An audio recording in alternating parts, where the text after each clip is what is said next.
Welcome to Rock That Relationship, a podcast about all things relationship with Corey and Tracy. Now let's get real and start creating relationships that rock.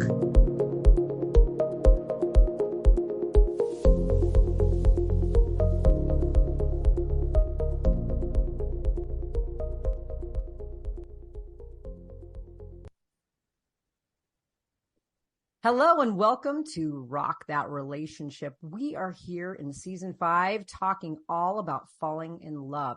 We are so fortunate to have such a slew of wonderful experts on and people to share with us their experiences, their ideas, and their approaches, their philosophies on falling in love. And so today we're actually talking about bringing the past to the present. And we're here with Laura Giles, who is a shadow worker and coach and works a lot with folks to try to figure out a little bit about how their past informs their present. And we are so thrilled to have you on today, Laura.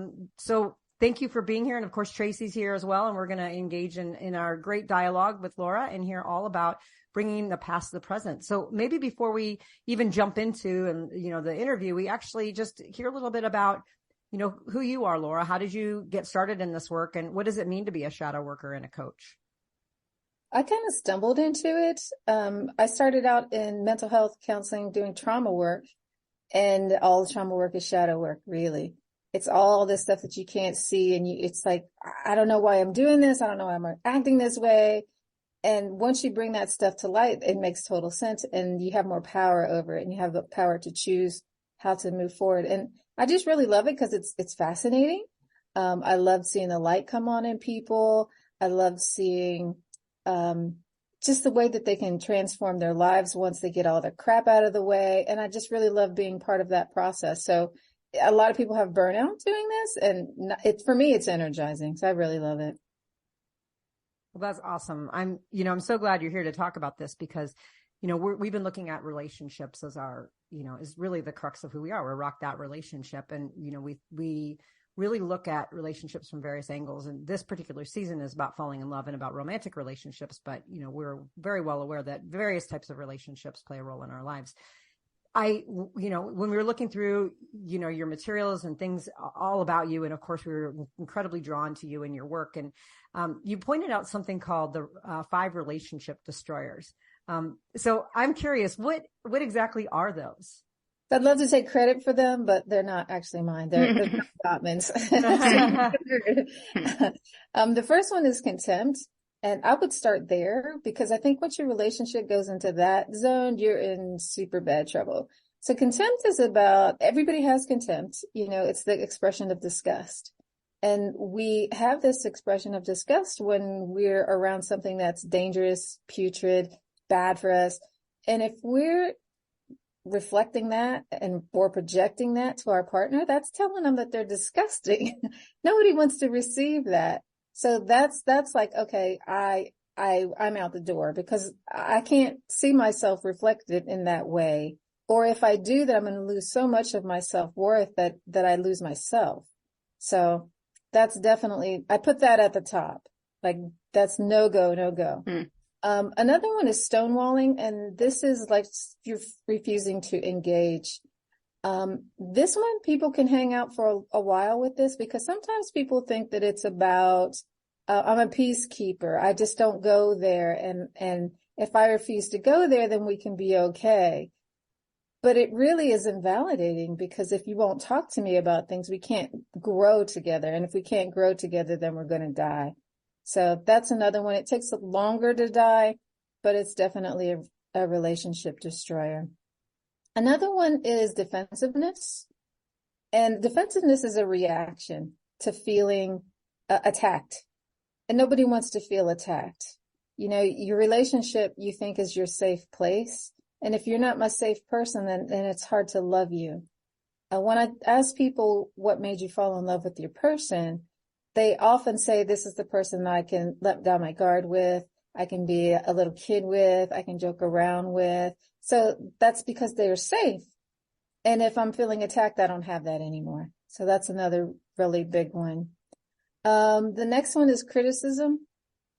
That again takes away your safety. If I'm writing something, if I'm playing a song, even if I'm doing something every day, like cooking something, and then what I get back is criticism, versus appreciation and love, that's like, oh, I don't feel safe with you either.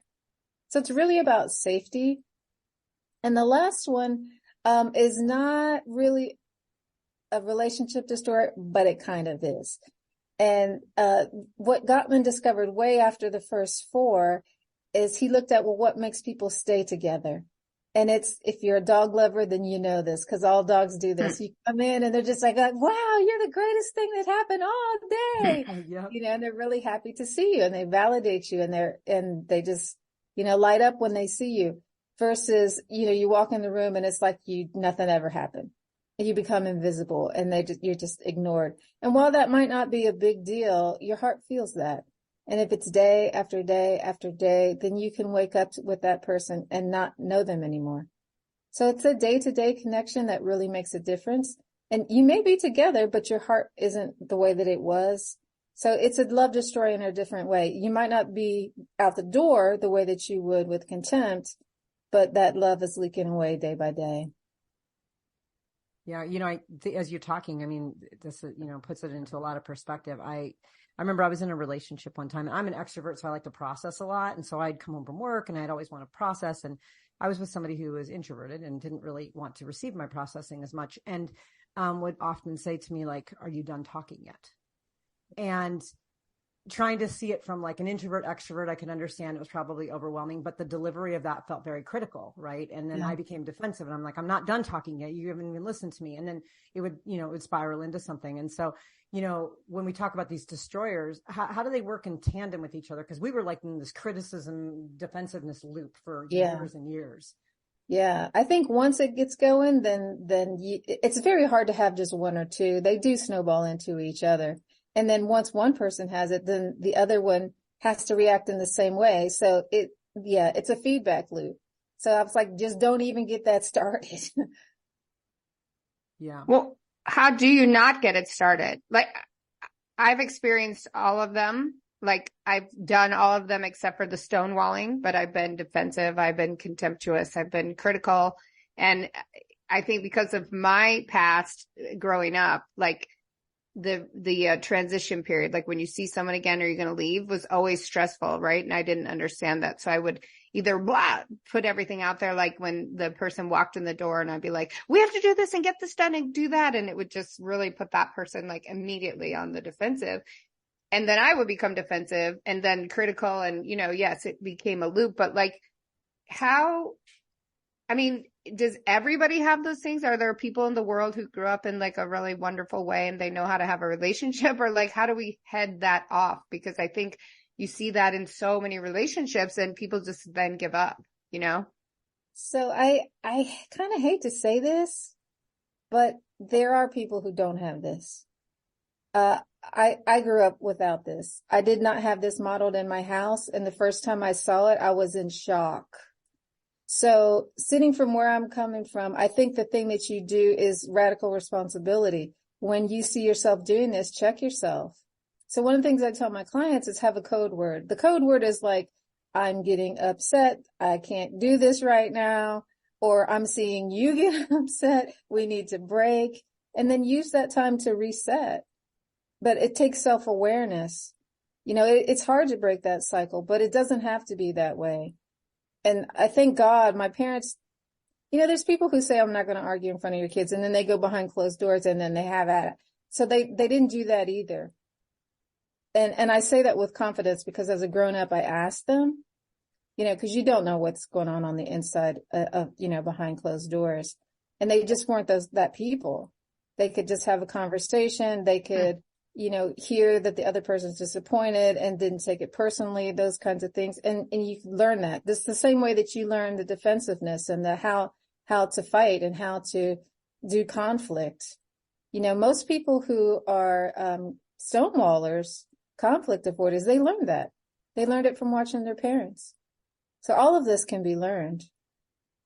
Well, I'm always saying people should like start out a relationship with a therapist or a coach or something, like to kind of like prevent these things before they become, you know, a cycle.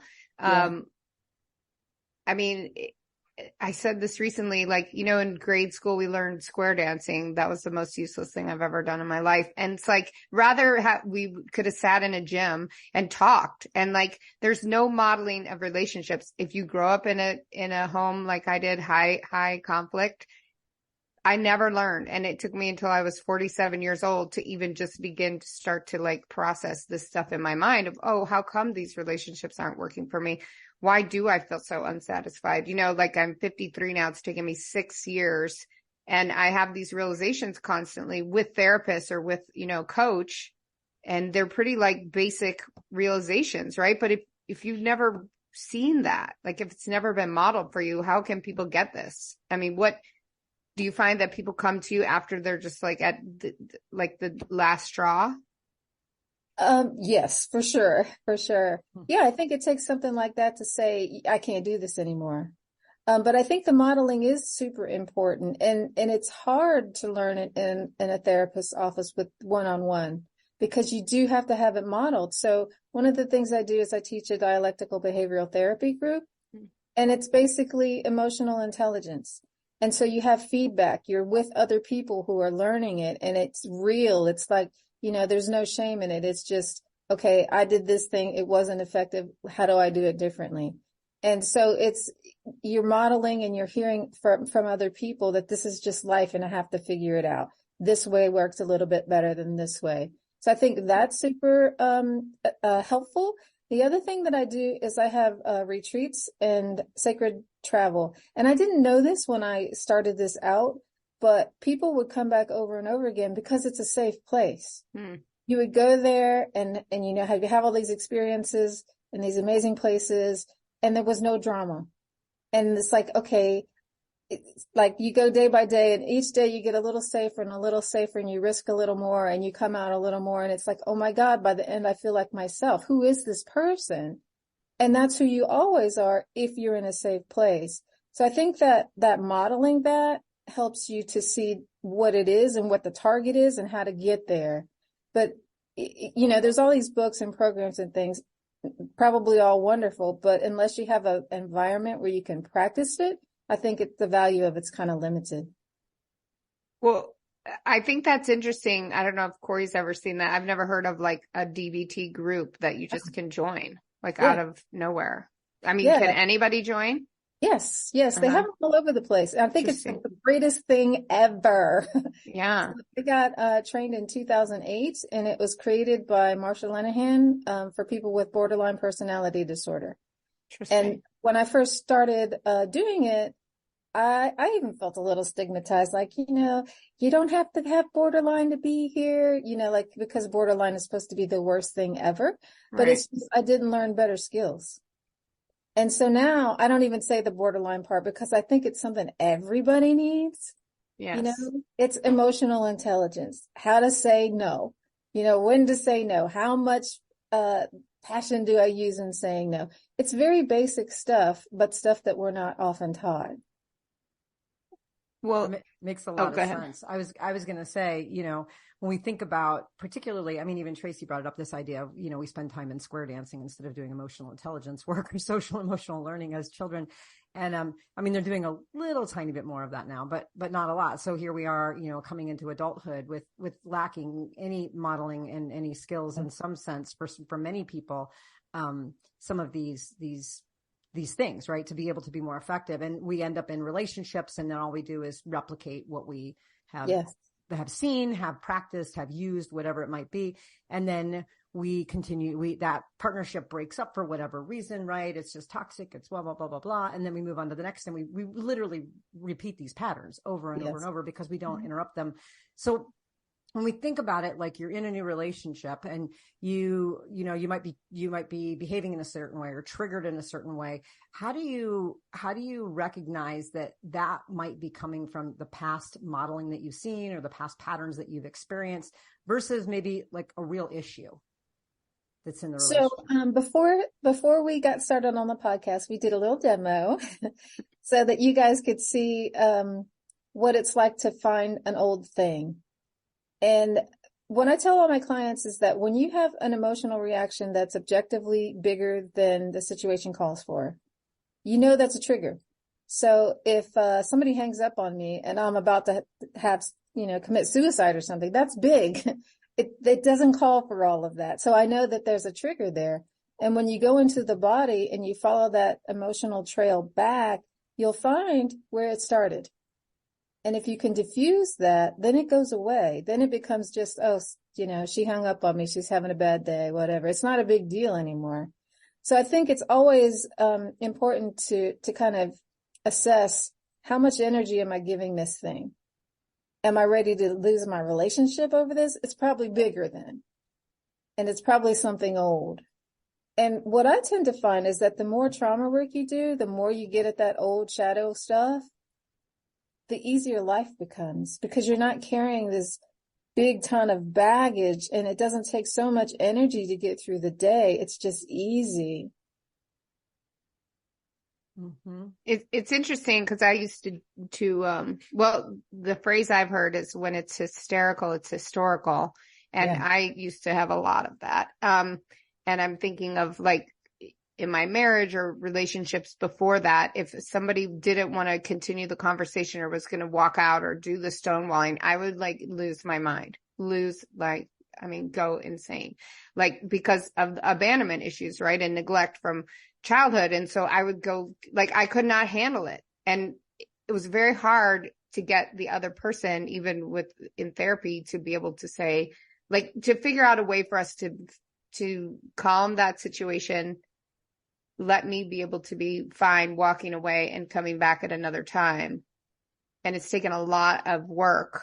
And like you're saying, I don't react that way anymore. Okay. What do I do sometimes? But, I can pull myself back, and it does, once I understand that this isn't about that person, and yeah, maybe someone's having a bad day or whatever, it does take that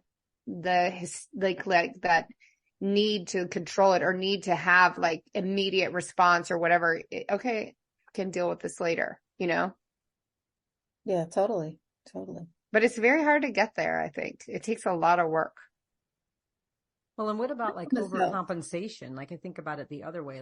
Tracy, you and I have done an uber amount of processing and therapy, and I'm so very aware of many of the things that trigger me from past, particularly the past relationships, and what I bring, and how I'm showing up in a more recent or current relationship. And so I overcompensate. And so as soon as something goes wrong, I think maybe this isn't a real issue. This is something from my past. And then sometimes I ignore actual real issues, because I'm so much it's just my thing.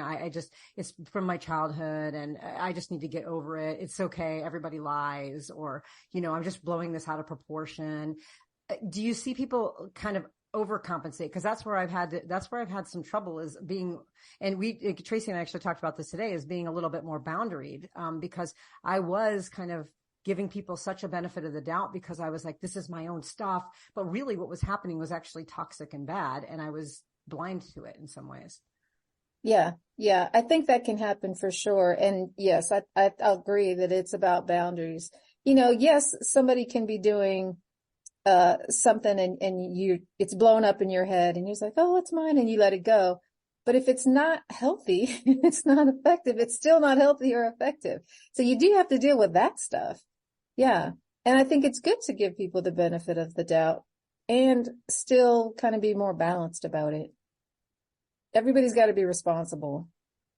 Right. I think that's the thing, right? That each person, going forward now, I only want to be with someone who's actually doing the work or has done a lot of work on themselves. And I was married to a clinical psychologist for 8 years, and I would say, oh, you're holding my trauma against me, and that's so mean. And she's like, no, it's not about your trauma. It's that you haven't processed it, and you basically vomit it all over everybody. You spew it out on everybody. And I did not get that until after we divorced. And I think so I was a defense attorney.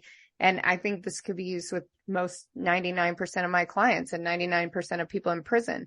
All of those things that people do are a reaction to some kind of feeling that they've had growing up, right? They don't know any other way. And I try and explain that to other people who If you haven't had that kind of hard life or whatever, you don't get it. Like people feel trapped in their own body. Like they don't know how to react. And I think these groups, like they should have DBT groups in grade school and in middle school, for each person to understand, like, okay, why do I feel this way? What is a good way to feel? And then how can I relate to people? And I'm going to look into those groups because I think that's just interesting. What I do now with my therapist and my coach is I send them text threads. I screenshot these text threads of difficult conversations with people or relationship issues. And then I, what do you call that? Like go over to after the fact and look and say, okay, could I have said something different? Was I right to be upset about this? Even if I was right to be upset about it, should I have handled it differently? Should I have said something differently? And that has been so helpful for me. So helpful. And even putting up boundaries because I didn't believe in boundaries or have boundaries until recently. And yeah, the text thing I love. We just had DBT last night, and the skill that we used is called it's basically what you just said, where we take every single piece of this and say, okay, what could you have done better here? How did this contribute? How did this contribute? And it's not a blame thing. It's an awareness thing. Right. So people can see what's going on and make different choices. Well, I think taking away that stigma that somehow if you don't know how to be in a relationship with friends or with family or with a partner, that somehow you're bad. But who is taught that? I mean, unless you're fortunate enough to have good models growing up in your home, 80% of the people I've ever met didn't have that, Yeah. and it causes so many problems. And even when you do, I think because we're kids, we have a childlike sense of reality, and we could do it to ourselves and say, oh, this is happening because I'm bad. It could be something like your dad lost his job. Oh, this happened because I'm bad. There's no logic there, but we still internalize it and we still have to let that go. Yeah, some of it's just immaturity. Yeah. And I often hear from people, particularly in their 40s, maybe 50s is, I'm too broken for a relationship. Yeah. Like I'm done. It's done. I've been broken and now I can't do anything. What do you say to those folks? What, the ones that have almost lost hope that they can deal with the trauma or confront it or at least work through it and move forward to a happy, healthy relationship, or at least believe that they can. Cause a lot of them have said, I'm just taking myself offline altogether. I don't want to be with anyone because I'm just too broken from all my trauma. Yeah. I don't think anybody's ever broken. I don't think we can be broken. I think we can feel that way. But I think it's about remembering the beauty and the light and the love that we are. To me, that's the whole process of life. Everything we're doing is about remembering the love and light that we are. And we do that every day in little tiny choices. And the more you do that, the more you feel that. And I'll share a little 1 minute, super quick thing that you can do, anybody can do to feel that.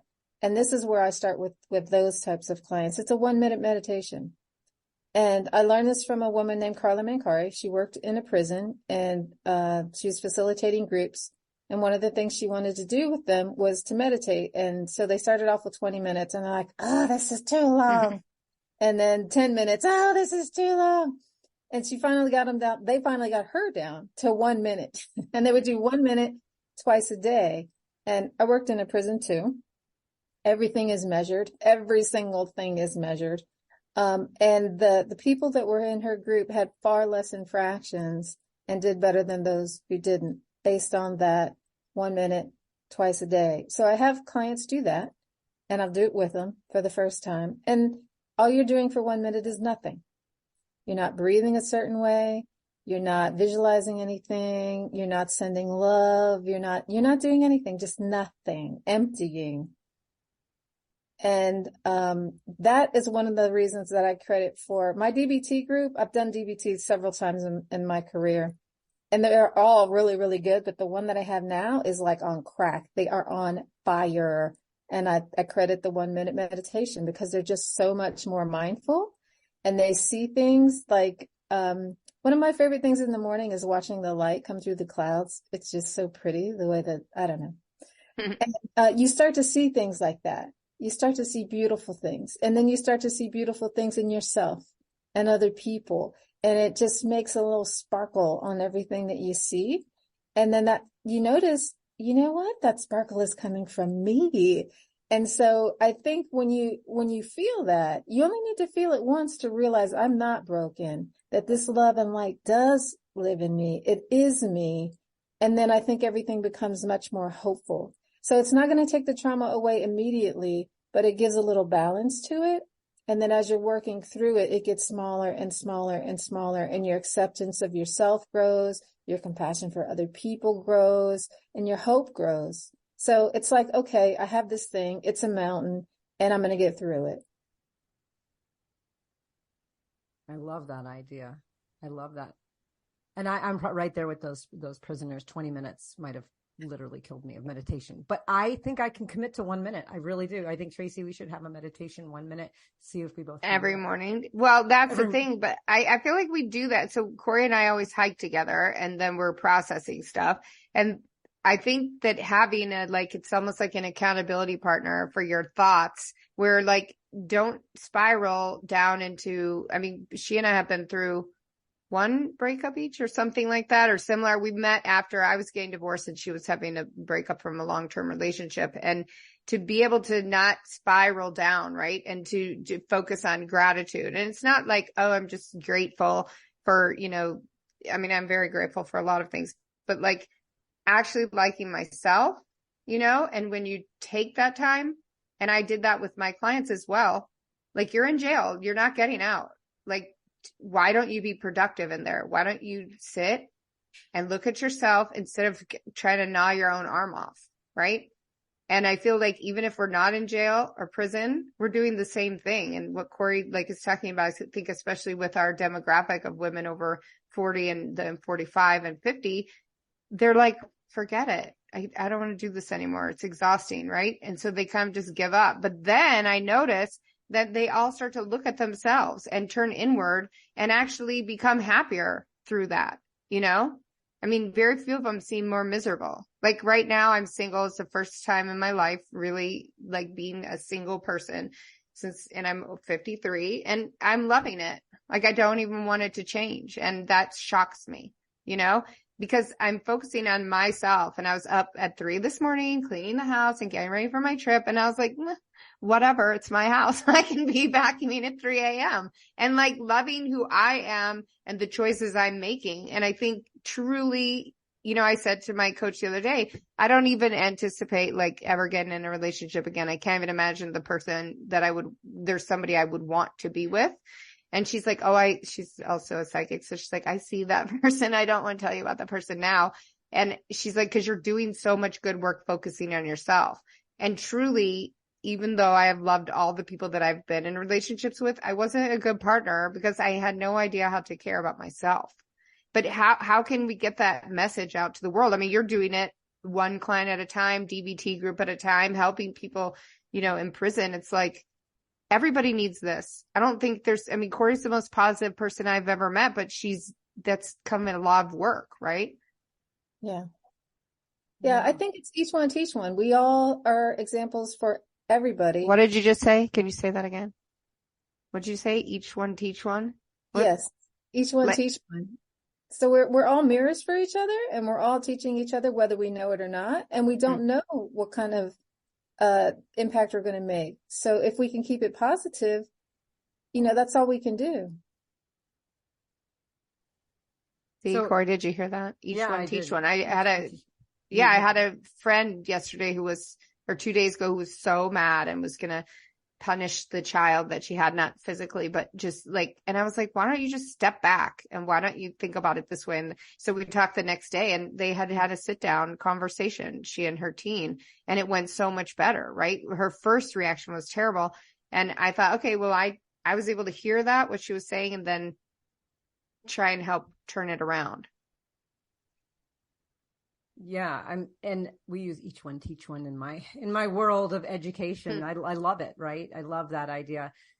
And I think when we kind of circle it back around to our romantic relationships and, maybe the intentions, we're doing self-work or, trying to put positive energy out. I really did try to do a kind of a mental shift in the last couple of years of kind of how I show up in the world. And I realize that how I show up for others is how I'm showing up for myself. And so it's actually really kind of a secular kind of experience where I feel better every day doing it. But sometimes I've noticed, like, you know, and with me or with other people or whatever, that sometimes baggage from the past sort of creeps up, as well-intentioned as I am about doing this relationship right. I'm going to do this one right. And I'm off to a far better start on this relationship that I'm in. But sometimes I notice, like, you know, baggage might creep up, or someone I'm talking to is in a new relationship and I can literally see some of their baggage, because I know them so well, creeping up into their new relationship. And so, you know, we kind of talked a little bit about what you do when you notice it full blown, but what do you do when you see it sort of just percolating a little bit? Do you do just kind of some self-work, just kind of a reset, or do you talk with your partner about it, or do you go get therapy? Like, at what levels do you actually try to kind of intervene in this kind of trauma response? I see that shadow stuff as a blessing, because it's better out than in. If it's poking its head out, I'm going right after it. I'm going into it. I want to get that out of there. I don't want to carry that stuff. So it doesn't bother me if I get like tweaked out, or yeah, who cares? You know, use it. That's what I say. You know, I mean, if it's there, then I can do something with it. If it's hiding under the surface, I don't even know it's there. Yeah. So if you feel that coming up, you've noticed that in an interaction with a partner, then you can say, hey, look, I think this was real triggering for me because of X, Y, or Z. Oh, for sure. For sure. And I know how to deal with it. So typically I can do that on my own. I just need some space. But if I don't, you know, there's sometimes that you can't do it for yourself. You're too close to it. It's too, you know, whatever it is, and you need some help. And I think that's important too. And it gives you some support. So there's times that I don't want to deal with it by myself. So I do have to find someone to help. That makes sense. I mean, is it I don't know why I want to say appropriate, because there's no real right or wrong here, but just kind of what are your thoughts about if you do have a partner that is doing something that is triggering for you, that is, you know, and they're not doing anything really wrong or bad, but that it's triggering. Is it okay to have the conversation to say, like, I'm going to be dealing with the trigger on my end, but is there a way that maybe you could also curb back some of this behavior and we could work together? Or is it totally on me to, like, figure out how I want to process the trigger, and they keep doing, like, if they're always late, for instance, and that really triggers me to something in my childhood where my parents missed my high school graduation because they were late, and I'm triggered by it, and I'm working on it on my end, maybe, that, you know, dealing with people who are late. But at the same time, is it okay for me to ask my partner to say, this really triggers me? Do you think maybe you could try to be on time? Or is it really my issue? I think I see that as a shared space issue, and shared space is negotiated. So we have to figure out how we're going to, it could be your living room, it could be an emotional thing, it could be anything. How are we going to share this space so that it feels safe for both of us? So yeah, I think it is appropriate to let the other person know it's not their stuff. They don't have to make any adjustments, but I think the kind and loving thing would be for them to be considerate of that. But in the meantime, I'm going to take radical responsibility and deal with my stuff so that I'm not dependent upon them to keep me safe. That makes a lot of sense, right? Well, and I also would think that having that conversation with a partner would also bring you closer together, because you feel like you're working on something together to strengthen the relationship, versus, you know, waiting until it bubbles up and then you scream at your partner for being late that 50th time, but, you know, and then it comes out of nowhere and you end up in this relationship destroyer cycle like we talked about. That feels to me like a more loving kind of response. Yeah, because you're vulnerable. And when that vulnerability is met with love and safety, then it does bring you closer together. So I think it's a perfect opportunity. So what if it's not met with love and safety? Is that something maybe you should contemplate getting out of? Like, if that other person just can't be there, like are there people that are just not ready to go there? Are there people who are immature emotionally or avoidant or something like that, and they just don't want to deal? Like, that's what I've dealt with a couple times now. And it's had to end because there's no work on the other side at all, or very little. Yeah. So I used to think that anybody could love anybody. You know, if you're lovable, I'm lovable, then we can be lovable together. But there are people who don't do shared space well. And if your way of doing shared space is making me work too hard, again, you're not responsible for me, but if I have to make all these negotiations just to be comfortable, then it's too much. Mm-hmm. So I think we have to meet somewhere that fits well for both of us. Yeah. Do you think it's hard for people who are beginning to process and become processors and looking at all this? I've seen this online, like, oh, now I can't, it's hard to be with other people because they're not of that same awareness or that level. I mean, you're saying you can teach people. Should we try and teach our intimate partner, or we just decide, okay, this is what I can put up with? Like, I'm at the point where I literally want someone at the same level now, because I want to talk about these things, and I don't want to constantly be chasing someone or trying to get them to listen to me or whatever. I mean, I guess, do you find people that are at different levels that come to you? Like, I don't think that works too well. Because they just don't even want to come there. Yeah. Yeah. Mm-hmm. Because I think it just feels unequal and unsatisfying. If I want to have a deep emotional conversation and the other person can't hear it and doesn't understand what I'm talking about, it's like talking to a blank wall, and it's not satisfying for either one. I think there's got to be connection there. Mm-hmm. Yeah. I mean, it's sad. It's sad when we outgrow people, or, they're never going to be what we want them to be, but it is what it is. Mm-hmm. Have you experienced that or seen that where you do, or you watch people leave and get out of that and then find somebody who's more on their level? Like, I guess that's what I'm saying. Like, would then, let's say we'll use me as an example. So I'm in this relationship. It's just kind of a one way. I'm always trying to process stuff or talk about stuff, and the other person's just like a wall, right? So then I get out of that and I go and be with somebody else. I mean, that doesn't guarantee a happier relationship, because people are still going to have their issues, right? But isn't there just kind of more satisfaction or happiness with, even if somebody has issues, that they're willing to work on them, or they're willing to talk about that stuff? For sure. Yeah. I mean, I think somebody with skills, you can work with that. Mm-hmm. If there's no skills and no interest, then it's a dead end. Yeah. So And intention, desire, ability. Yeah. And I tell my clients, and it's not something that they want to hear, but if you're in a dysfunctional relationship and one person is working on themselves, they're going to outgrow their partner. Mm-hmm. So you're going to have some choices. The other person's going to have to work on their stuff so that y'all can grow together, or you will grow apart. I've not seen it work any other way. That makes so much sense. So I'm going to ask the big Tracy question that she kind of always visits, is how soon is too soon for therapy or intervention? I mean, you're in a relationship, you're 3 months in, and you're having some, conflicts, and things are creeping up, triggers are happening, traumas are emerging. Otherwise the relationship is good, but is it too soon for therapy? Is there or kind of, what's your take on that? No, I think as soon as you notice something, yeah. And if it's not something that you can deal with on your own, ask for help for sure. I don't know why. Exactly. Yeah. Exactly. Why wouldn't you? People think that's a sign, though, that that the relationship is bad, or that you're bad. And I ask this question all the time, because I was in one where it was a few months in and there were clearly huge issues. And I said, I want to work on this. I want to be with you. I understand that these are trauma responses you've had since you were a kid.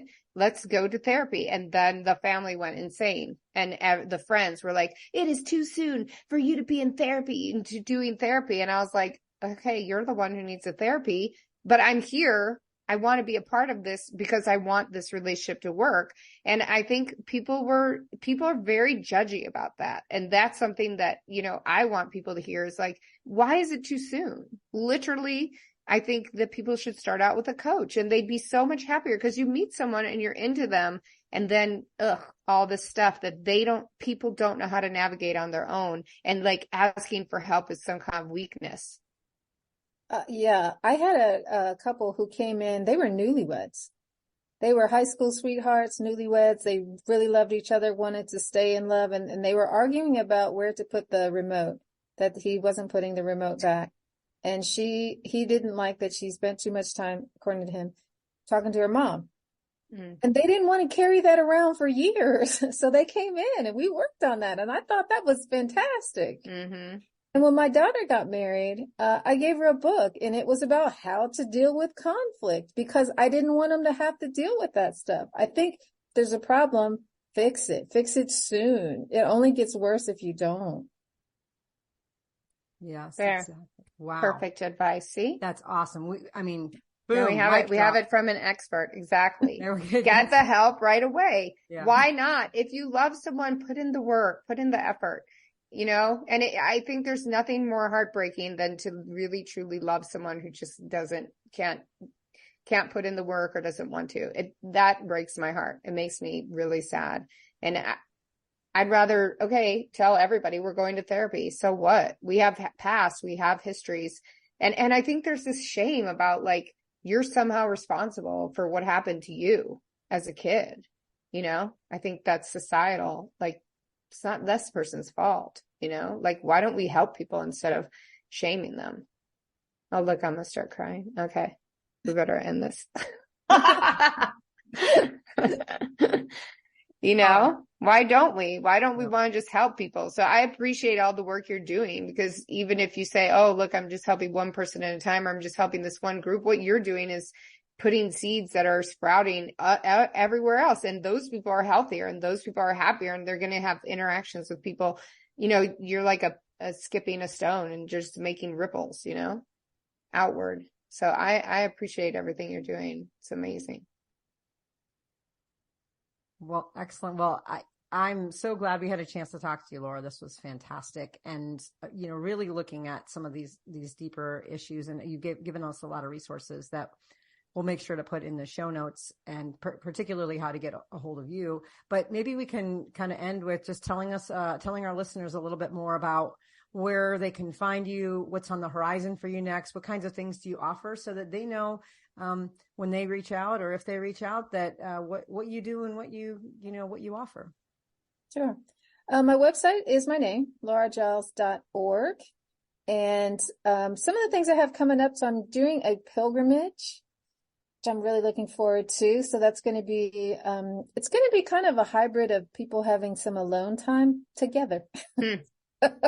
It'll be a nice, safe place for that. I have 2 of them coming up next year. And I just finished the initiation into womanhood, which was absolutely spectacular. So we spent time getting really intimate with what it means to be a woman. And I feel transformed by that. And we'll be doing that again next year. So if anybody wants to join that for next year, they can. The best place to do that is at, so there's a link on my website, lauragiles.org, but it's player.laura, what is it? Just go to the website. Go to the website. Yeah. It's a free group. And it's a safe place. It's a safe place to be, to practice being safe, to getting yourself out there with other people who are not judgy. So it's a virtual kind of thing versus we have the real ones too. But I think everybody needs a safe place. So I created one. Nice. That's awesome. That is excellent. Well, like I said, I'll put these things in the show notes and make sure that our listeners know how to get a hold of you and some of the resources that you have and some of the upcoming programs that you have. So again, thank you so much for being on the episode today, helping us look at bringing the past to the present. And for all of you listeners out there, until our next episode, go out there and rock those relationships. If you liked what you heard, check out our show notes for resources from today's episode. Make sure to follow us on Facebook and Instagram under Rock That Relationship, and go to our website at rockthatrelationship.com for updated episodes and more great information. Thanks for listening. Now go rock those relationships.